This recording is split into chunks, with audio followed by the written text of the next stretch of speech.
Hello and welcome back to the Masonic Roundtable, a weekly program where Masons from around the world get together to talk about Masonic news and opinions in a friendly and social manner. The standard disclaimer applies. The thoughts and opinions expressed here are solely the opinions of the participants and do not represent any Grand Lodge statements or positions. Make sure you keep your conversations open for the public and on the level. To interact with us, send questions and comments to our Twitter page at Mason Roundtable, on the Facebook event page for episode 209G, or in the YouTube chat running alongside this video. With that, introductions. My name is John Ruark, past master of the Patriot Lodge, number 1957 in good old Fairfax, Virginia. Next up, we have Robert Johnson. Hello. RJ Robert Johnson, Waukegan Lodge number 78, Waukegan, Illinois, past master and current sitting secretary. Thank you. Thank you, Robert. Next up, Jason Richards. Good evening, everybody. Jason Richards here, Worshipful Master, Past Master, excuse me. Past Master. God, I'm not Worshipful Master. Running anymore. right back into that seat. No. Go, go, go. Wild horses. And not for all of the titles in the world. Past Master of Acacia Lodge number 16 in Clifton, Virginia, member of the Colonial Lodge number 1821 in Washington, D.C. Thank you. And last but not least, one of these things is not like the others. Wearing a... That is slightly racist. No, I meant for those YouTube viewers, have reddish, pinkish, purplish hue going on for the It all comes down to color to you, doesn't it? It's the color thing. Oh, Say no more. I can't. It's a grave. Here I am. Juan, how are you doing tonight? I'm doing quite well, thank you. My name Juan Sepulveda. I'm coming loud and clear from sunny Kissimmee, Florida, member of Orange Blossom Lodge number 80, and the host of the Winding Stairs Freemasonry podcast. And I love you no matter what color you are, Juan. I appreciate that. Thank you. We've got that established. Welcome. And let's get to the first item in Masonic news. That is, again, here it is, April. We've made it to April, which means we're only a few weeks away from Masonicon 2018. If you don't know what that is, you haven't been listening to the show, but this is the third annual Ezekiel Bates Lodge event held at 71 North Main Street, Attleboro, Massachusetts. If you can make it, make an effort to do so. It's only $5 to get in, and that's even a steal, because the vendors, the people, the personality, the friendship, the fraternalism, the things for families to do, very well run event. We'll see you there. And who's going? I know Robert and I are. I will be coming as well. Hey, look at that. I finally manned up and bought my plane ticket. Maybe next year. Maybe next year. Yeah. Oh, you heard it here first. Yep. Juan will be there next year. Yep. Maybe. I almost pulled the trigger on this one, but yep. I'll be cutting it too tight. Still good, because I've heard it's awesome, so I'm looking forward to it. Yeah, don't disappoint, guys. We're counting on you. Yeah. All right. I think that is it for Masonic news. Been pretty light this week. And so we wanted to transition into this week's topic on the concept of the Masonic symbol of the letter G. This is one that I know had been brought up through a couple of listener requests. But tonight we're going to talk about some of the symbolism behind what G represents, where it came from. Is it new? Is it an innovation in Masonry? We'll find out. And any other notes and comments we wish to add. So the real short thing, just to kick things off, is that many non-American Masons may be surprised to find that the G inside of the square and compass on all sorts of very common Masonic artwork is not found in other jurisdictions. Specifically, even if we've shown UGLE with their new logo and their new branding they came out with last year for their 300th tercentenary event, that they showed just a square and compass, no G, separated the square and compass But they've never had the G, and so we're going to dig into why they're different. So I don't know if anyone wants to kind of just take the bull by the horns. I know, Robert, I'm just going to hand it off to you just because I saw you take a drink. So what's the history behind that? So as everybody probably knows, I like to dig into history a little bit and not always take a Masonic route, right? So because I'm thinking maybe Masonry chose this thing for some other reason, and maybe they have. I found in my research 2 possible reasons why it's in use.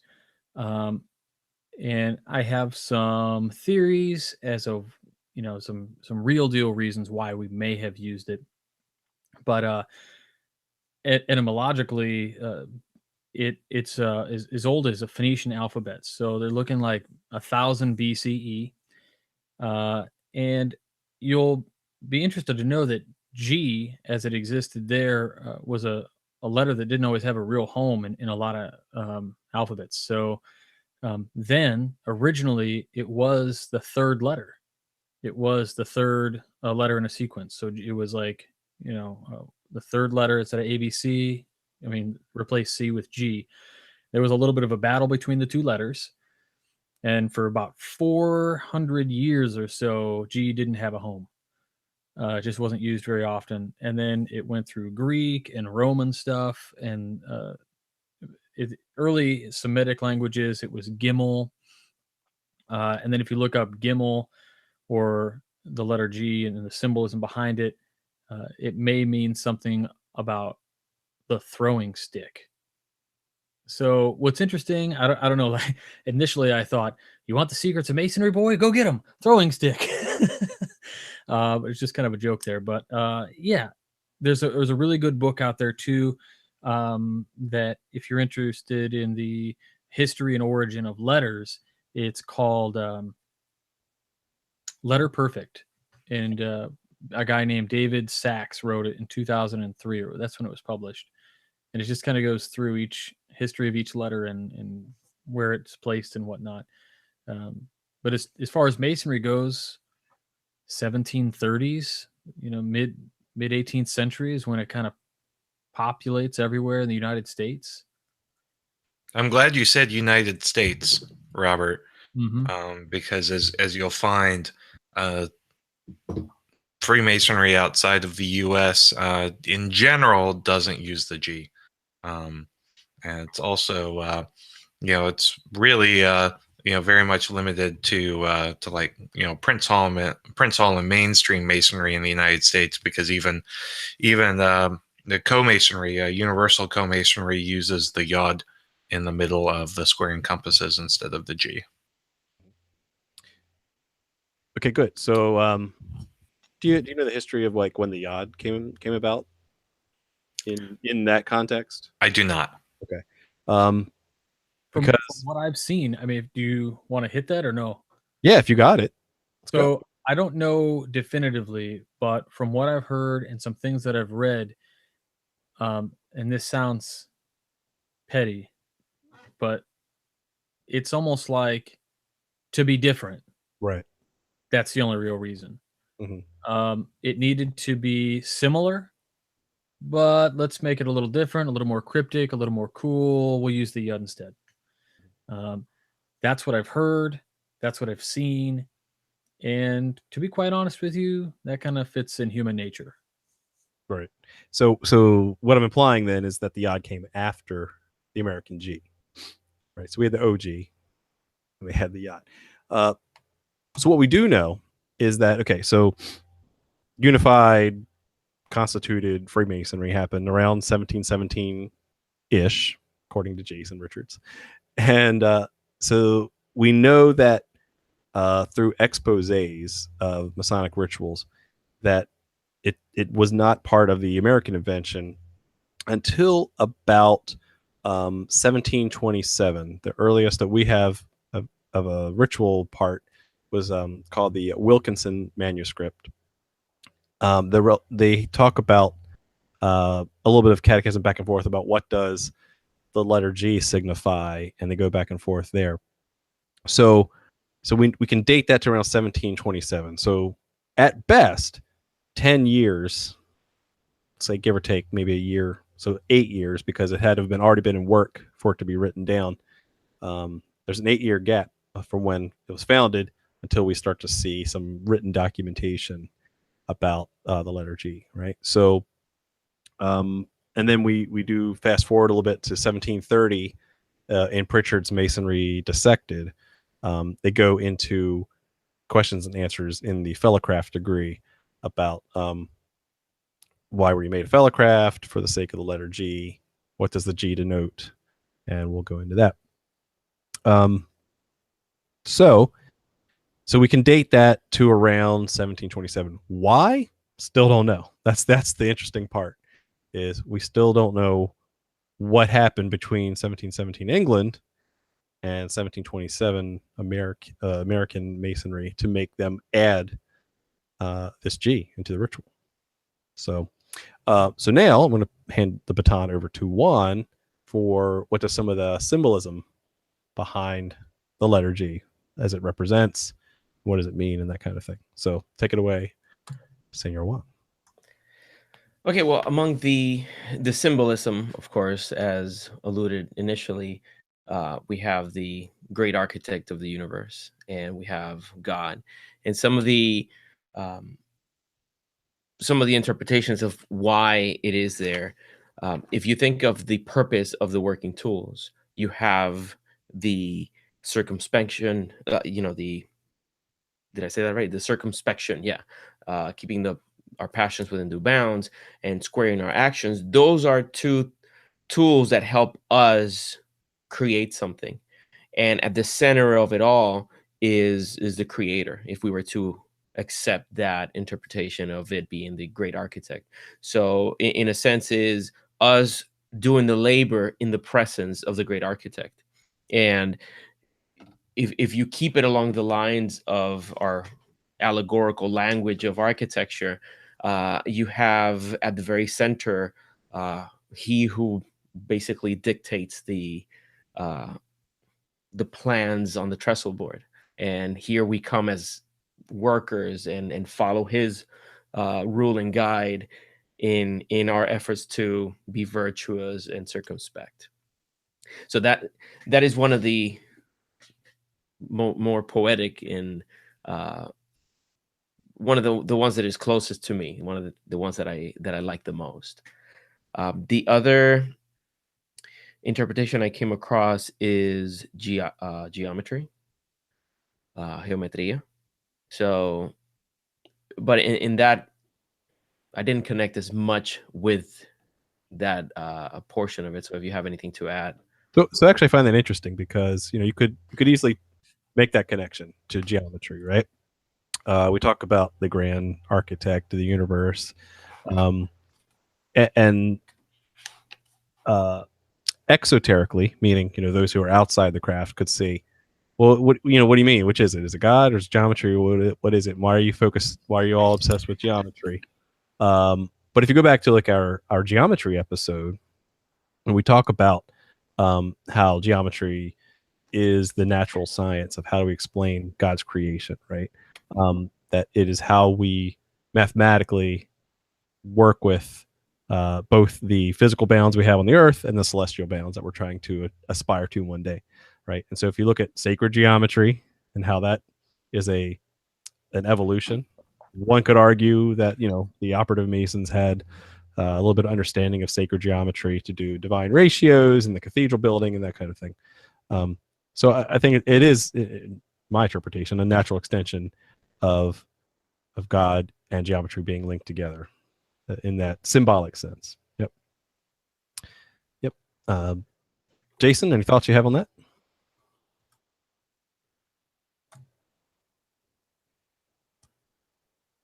Jason? Yes, no?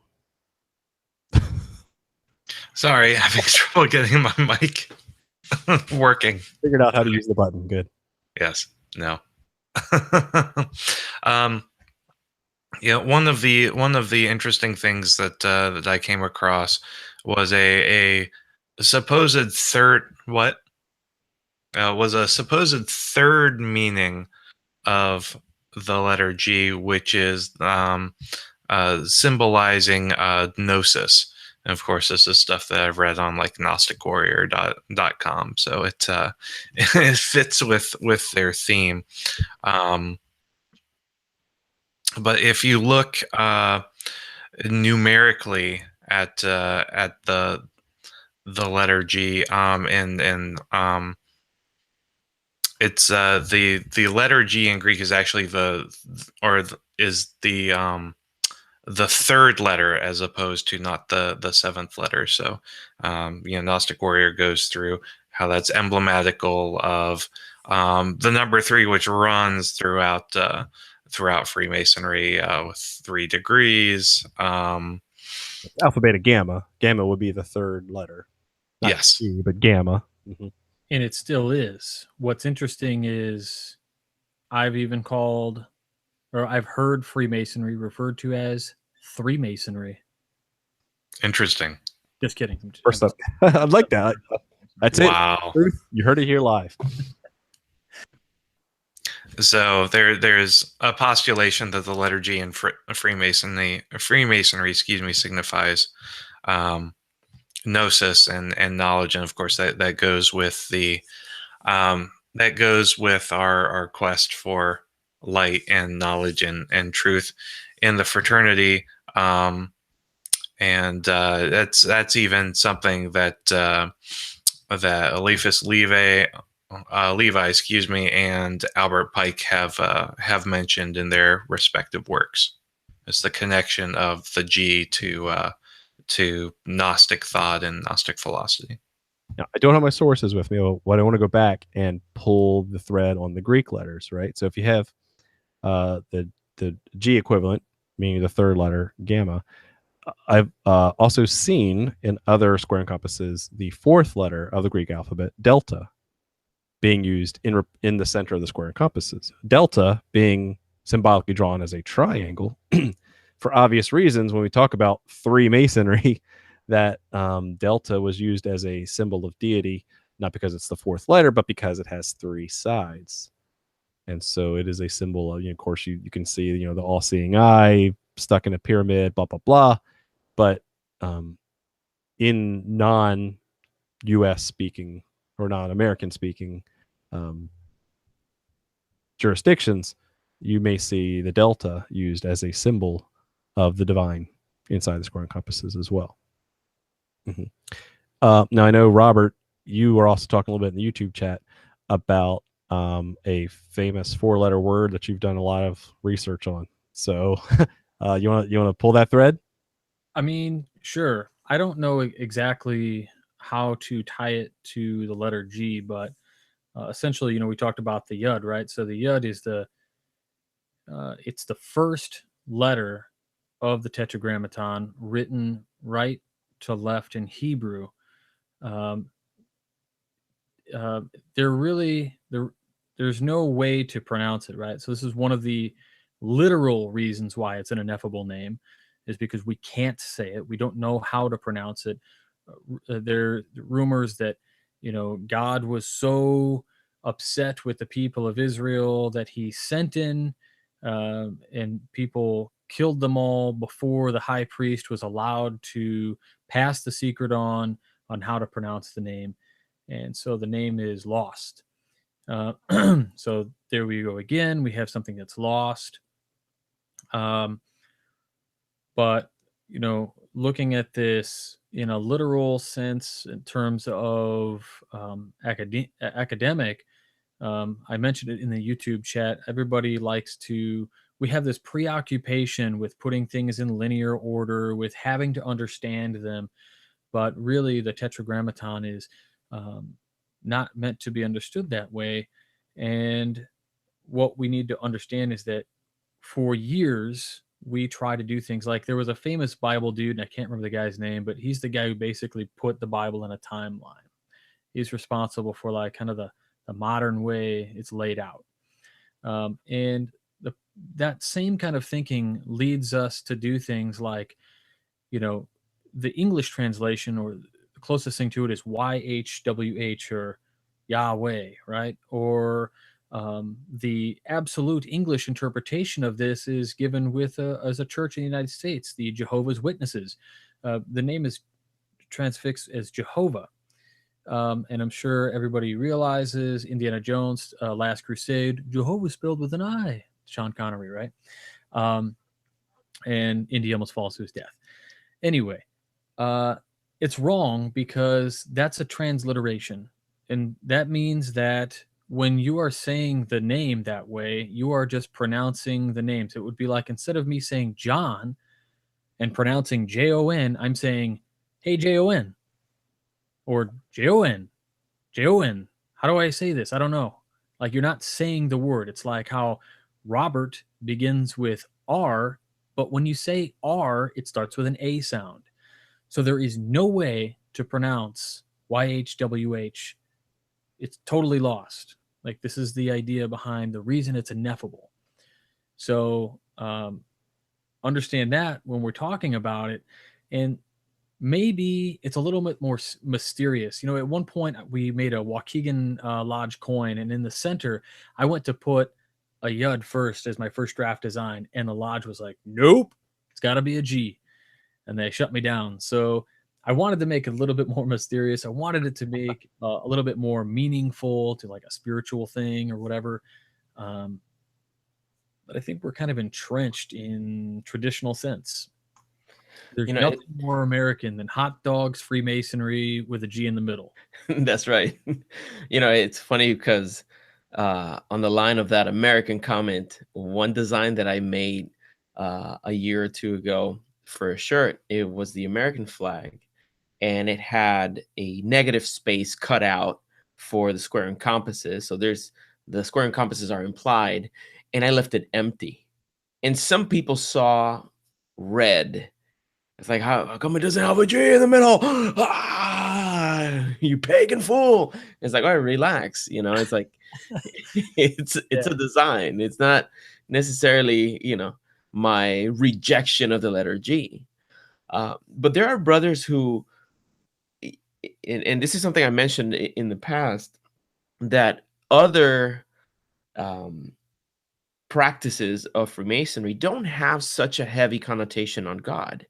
It's like that seems to be a more American version of Freemasonry. Would you think that's part of the reason why there's no G outside of the United States? Well, and that was going to be my next question, which is, well, what if you don't speak with the Latin American syntax or system of text, right? So in other words, that G means nothing, right? Because you can't translate it to God or geometry if you're in a foreign language. So all of that context and meaning is lost, right? If we are a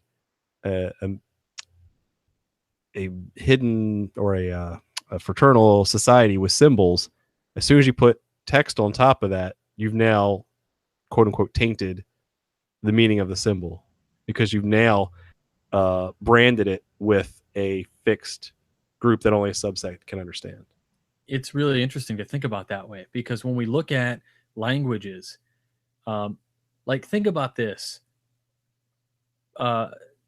cultural, like rap music, like, I don't know. So I grew up in Los Angeles, and a lot of the music I heard from my friends was rap music that was English, and they would go in and out of English and Spanish or English and Korean. And what's crazy is, like, it just blows my mind because what's happening is they're rhyming words in Spanish that they can't rhyme in English. And it's like you get, or, like whatever it is. And it's incredible. So when we think about that, we have, like, here in the United States, we have this luxury of saying God, gnosis, geometry. Well, gee whiz, do those things even start with the same letters in other languages? Like, what do they get to pick? Do they get a trifecta? It doesn't matter. This is America. Everybody wants to be like us. The second you said that, what flashed in my head was that Trey Parker and Matt Stone movie, the Team America. America F yeah, they're like Yeah. Team America, World Police. Yes. yeah, the world police where they're like vomiting. Like when you said this is America, that's what happened. But yeah, think about like I Enjoy wonder your freedom. like in Russian Freemasonry. Like we did an episode on this. Like would they put something in the center? What is the equivalent of G in Russian?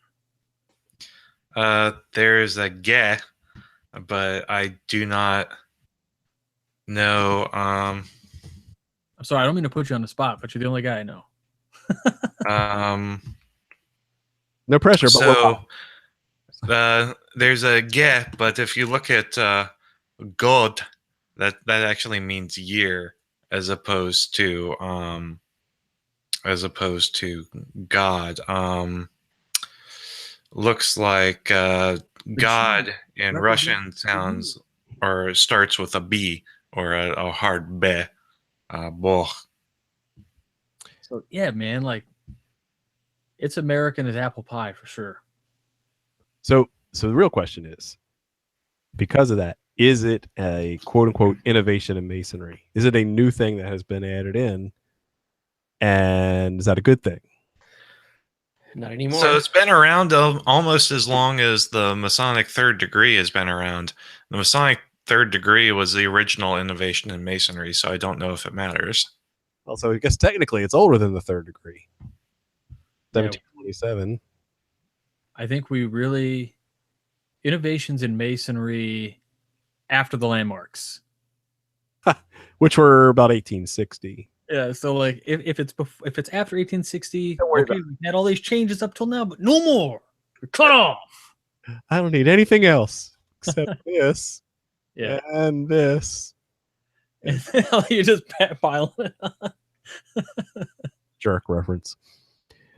So then my last question for you guys is, which do you prefer? Do you prefer with the G, without the G, or with something else? Jason, what's your preference? So if you'll notice in all of our TMR, symbolism, I never once. Thank you, John. I never once have had the letter G within the square and compasses in any of our TMR symbolism, because I think it artificially limits the meaning of the symbolism. It makes it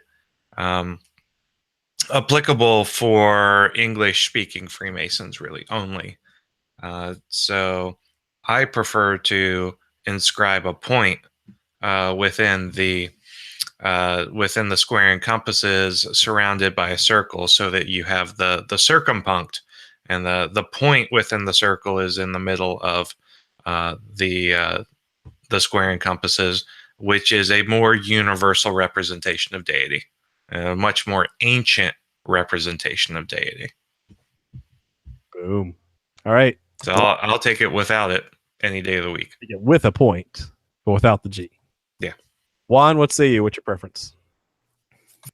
My preference is not going to jive very well with our... Wait for it. Wait for it. Wait for it. It's not going to jive very well with Brother Gary over there. But this is my preference right here. What? What is that you put in the middle of the square and compass? It's a gangster skull and bones. The memento mori. Like, this is a... Eric Diamond is cursing you right this moment. That is true. Sorry. Not a fan of the skull and crossbones in these. Because they blackballed him in the Widow's Sons. Bitter much? Yeah, I'm just kidding. Sorry, Eric. I'm just kidding. We're messing with you. No, but this is a representation that is much more effective in my recollection of the important things in my life. So when I see the symbol represented with the square and compasses and the memento mori in the middle, that is something that it's very meaningful to me, at least at this moment in my life, and that's how I take my coffee. I like my masonry like I like my coffee. I'll let you guys figure out the rest of that punchline. Robert, Bitter. preference? Not for your coffee, but for your. I just like the way Juan said it. I think I'm going to use that just in business. Like at the end of an explanation, I'll just be like, and that's the way I like my coffee. Yeah, that works really well. I love the ideas you guys have put forth so far. Juan, I love the skull and crossbones. It is quote unquote my jam. I don't know that I would put it as like, I don't know that I would put it in the square and compasses only because I've always been that kind of guy who's been like, friggin' sellouts. Oh man, they were cool. I was into skull and crossbones before it was cool. I don't know. So that's my own, I guess that's kind of petty. But I love the idea of thinking about mortality. In my journal, I have singular parts of my journal where I do complete, like I'll have a thought about death or a thought about, I will write paragraphs on it. And then even if I just have loose leaf sheets, I rip them out and I shove them in the journal, right? And so I'm obsessed with this idea of thinking about mortality and the time we have left and what we do with that. So I really love Juan's explanation, but in all, just in honesty, I don't think I would put anything there. I would keep it plain. I like the idea of personal interpretation, putting in there almost like, what if the square and compasses are there to surround your own personal fixation or your own personal dogma or your own, maybe it's like just like the cradle of an idea, right? And so whatever you pull out is like your most important lesson, whatever you want to throw into the square and compasses. I don't know if that's Masonically appropriate or not, but I like to keep it open.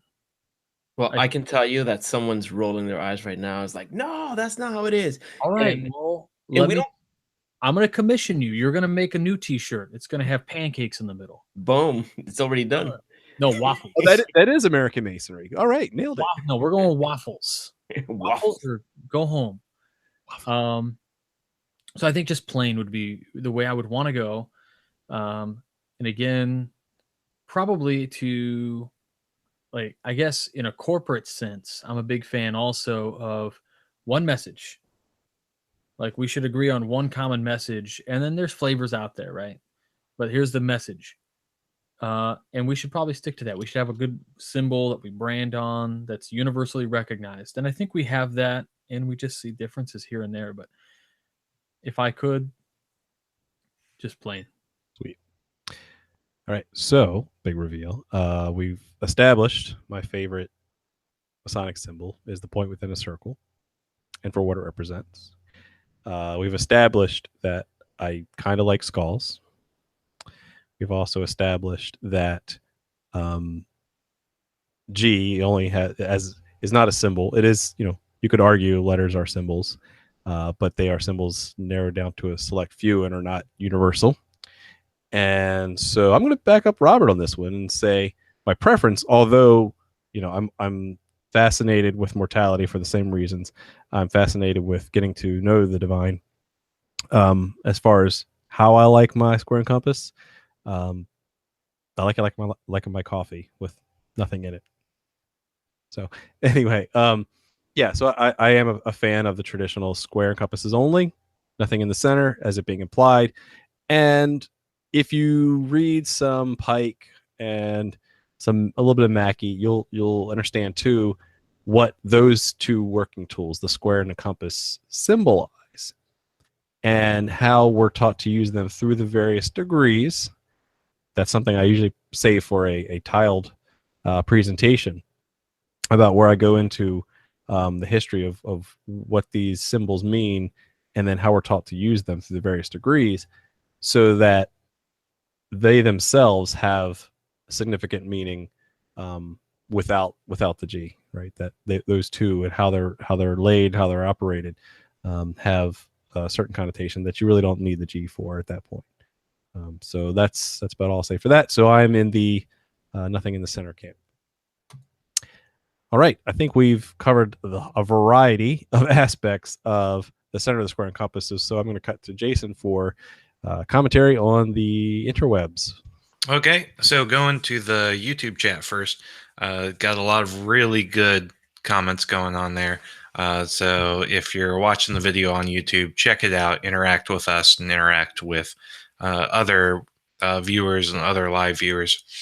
Brother Gary Meisner says that he says in reference to what John and RJ have said tonight, perhaps the blank space within the square and compasses represents infinite possibilities. Ooh, look at that! Very nice. Free your mind. Love it. Yes. Well, real quick on that. So Juan, earlier you talked about a design you did with negative space. So sometimes I've thought like strip away the square and compasses and look at the negative space there and the shape that's there. And I try to like say, what could this be? Is it anything three-dimensionally? But I can never think of anything. You mean the space within the square and compasses? Yeah. It kind of looks like a top. Yeah, it depends. It'll depend on how stylized the compasses are, because usually squares are just square, but the compasses, you'll get some curves. I like having some different curves. I don't have anything at hand to show you, but I know in the Masonic Roundtable's logo, it does kind of resemble a little bit like a dreidel or a hooded figure. I just think it's interesting, right? Like, but again, that's just me being literal, like looking directly at it and trying to assign it something with my stupid human brain. No, I mean, that's what the Gestalt closure is supposed to do, is find those connections of what looks like what out in a seemingly random space. So, not stupid. Don't you dare call your brain stupid again in front of me. You beautiful mind, you. All right, what else, Jason? All right, so excuse me. On Facebook, brother Donnie Dillon says, "So RJ, if the compasses are meant to circumscribe our passions, it's not wrong that it should be left open so that we may assign a symbol that is a personally important aid in that endeavor, whether it be God, morality, or something more esoteric like a single point. It's all good as far as I'm concerned." I didn't even think about that, but leave it to the smart guy. Thanks. Okay, so counterpoint. Channeling Eric Diamond. Is there anything that's off limits for being inside the square and compasses? Well, Eric would say the memento mori, but he ain't here. Good thing he has his own show. What would you say would be off limits for the square and compasses? Well, I got in trouble one time, like almost one of the first things I did before I had a show was I launched a website that was I was trying to come up with a way to have like a Masonic shooters club, like go out to the range and just be Masons. And somebody accused me of what he called like bastardizing the lights or doing something, because I made a square and compass out of rifles and handguns, and like we see that design all the time. Yeah. But it was like I don't remember what was in the center. Maybe it was like some shells or something. And man, I really got lit up. I ended up just deleting the blog because I was like, forget this. You needed to have a Glock in the center. That's what G stands for. It's a Glock. The Glock G. Yeah. Dang. But I don't like Glock. Nobody does. Watch the hay mill rolling. Da, da, da. No, but I've seen golf clubs. I've seen baseball bats and a ball in the middle. I do still think that like a rule of thumb for me is to allow for solemnity. And, for example, some people see the skull and crossbones associated with masonry, and they see bikers, and they see violence and goth. Like, that's not how I see it. I see almost the catacombs in France aspect of the skulls. You can still have a dark symbol of mortality and still create something that is beautiful and has deep meaning. But like, there's not much you can do for a baseball bat. Or I've seen pins that have a pinup girl, and like, that to me personally is off limits. Like, there's no room for solemnity and respect for the. But hey, that's just my opinion. Yeah, I have to echo you on that. I'm of the inclination that it should be more of an introspective design, whatever that means to you. So pancakes are off limits. Pinup girls are off limits. Fezzes are off limits. Fezzes are off. Wait a minute. Oh, and brother Joe Martinez, he says that waffles are an innovation in masonry. Pancakes all the way. I thought that was great. Very cool. What else, Jason? Anything else? So last comment for tonight is from Ben Brickley, who says, I think the G looks more aesthetically pleasing, but as the G is symbolic to English speaking Masons, I really have no problem with it being there. And that's a fair point. Yep. Good stuff. Okay, well, we had a great discussion and learned a lot. So I'm going to hand it back around to Robert Johnson for his final thoughts and shameless plugs. Go. Final thought. In the YouTube chat, somebody said pinups are definitely off limits.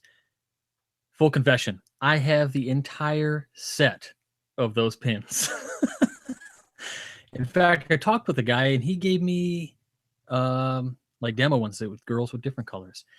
I never wear them, of course. They're in my pin case. Judge me if you like. It's okay. I think they're neat. But anyway, always a really fun time. I like talking about things that are seemingly simple in terms of this kind of idea of the G, or when we try to discuss something that is just flooded in the market of Freemasonry. Like when we first talked about doing an episode of G, the first thing that popped in my head was like, yeah, like all that cookie cutter garbage you can buy on Cafe Press. Eesh. But there's really some significant things, and there's some really interesting lessons if you pull those threads, and you have to do that sometimes. Like I found out some really interesting stuff just by looking at the etymology of the letter G. Like, where do these letters come from? And then we see that like all of us kind of grabbed some sort or bits of that kind of information, wove it all together, and just talked about it. And as we talk about these things, even though they're super common, we all come out knowing something we didn't know before. And generally, like now, if you're watching this episode and somebody in your lodge says, why the letter G? You're the friggin' answer guy. Like, you are probably going to know more than anybody else. Because if you look up why the letter G is in the center of the square and compasses, you're going to get like the top 5 results. Your number 1 is going to be the Gnostic warrior. And that's because dude's everywhere. But not a Mason. You're like 4 rows down, you're going to get something maybe from Freemasonry BCY or maybe Phoenix Masonry. And it's going to say the same thing that all of them say, which is, quote, when did the letter G become part of the square and compasses? No one knows exactly, but it's believed to have been between 1730 and 1768 here in the United States. The G is not used in the center of the square and compasses in all jurisdictions around the world. I mean, that's the standard. That's like the standard explanation for G. But now you are way more equipped to answer that question, and just like we are. Like, none of us knew everything we know about it until tonight. So we all learned together, and I really appreciate the time you guys spend to watch us live and comment, and it's a lot of fun. I'm a big fan of the YouTube chat and getting in there and talking with you guys. If you like Masonic Podcast, check out Whence Came You Sunday nights, 9:30, and the Midnight Freemasons Mondays, Wednesdays, and Fridays. A couple things. I'm going to be on a mini tour in April, Columbus, Ohio, starting next Thursday. So I'll be presenting Thursday, Friday, and Saturday. Check the website, wcypodcast.com, for the lodge numbers and names where I'll be. End of the month again, April, Masonicon. We're going to have a special panel discussion. It's going to be pretty sweet.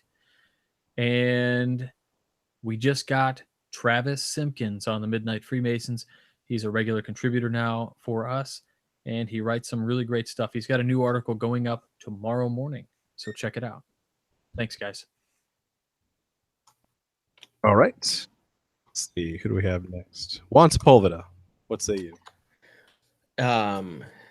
If anybody didn't tie the name, Brother Travis Simpkins is the wonderful artist that creates Masonic portraits. So if you haven't seen any of those, check out the Winding Stairs Freemasonry group. He just posted one about Albert Pike, and you'll see his work there. Excellent work. For me, again, I have to echo what RJ said. I do enjoy seeing everybody as we record live, engaging in the conversation, asking questions. Sometimes we get information that's posted in the live chat. If you haven't done that at least once, give it a try. Go to youtube.com and search for the Masonic Roundtable. And while you're there, make sure to subscribe and click on that notification bell so that you can get notified every time we publish something. You don't miss it. So thank you, brothers, for participating. And I do like this conversation. I did want us to discuss the absence of the G and the presence of the G. Personally, I already spoke my mind about that, but it's a personal thing. And as long as it serves its purpose, it's a symbol that is there to move you to actions that are exemplary of a Mason. And whether it has a G in the middle, no G in the middle, forget me not, or something of that nature, well, ideally, it's not just there to adorn your car or your shirt or your hat. It's there to remind you that you have a commitment to become a better man every day. So thank you for all the brothers that are accompanying me in that journey to become a better man through participating in these programs. And if you want to support what I do, go to thewindingstairs.com or freemasonryart.com and get yourself that nice shirt with the skull and crossbones in the middle. I also have one with just the G, so check it out, freemasonryart.com. Thank you, brothers. But you got to buy the one with the skull. I have the one with the skull, the crossbones. It's got some other little subtleties in there. Yeah, I got to admit, it's my favorite shirt. Thank you. You should do like a left Twix, right Twix kind of thing. Which one is the one you're going to offer in perpetuity? Which one gets more votes? Yeah, that's the same shirt either way, right? Just like the Twix bars. All right, Jason. All right, great episode, guys. Thanks so much for the awesome discussion. Thanks so much to everybody following along with us online as well. Really great discussion from all over the place tonight. So everybody, thanks so much for coming and spending time with us week after week. We're looking forward to being back with you next week, and I hope to see some of y'all at Masonicon here in a couple weeks. Woo! All right, it'll be great. Awesome. Hey, this was an awesome show. Learned a lot. Again, it was one of the first innovations in Masonry, in my opinion. But it's stuck around, and at least here in the States. So we're stuck with it for a while, but I'm of the opinion that, as Juan is, that it is the center of the square and compasses as a symbol is where we're supposed to do the most introspection. And so fill it with what you may, but make sure that it's all in the intent of making yourself a better person. Thank you very much for watching, and we'll see you next week. Keep searching for more light. Have a good night.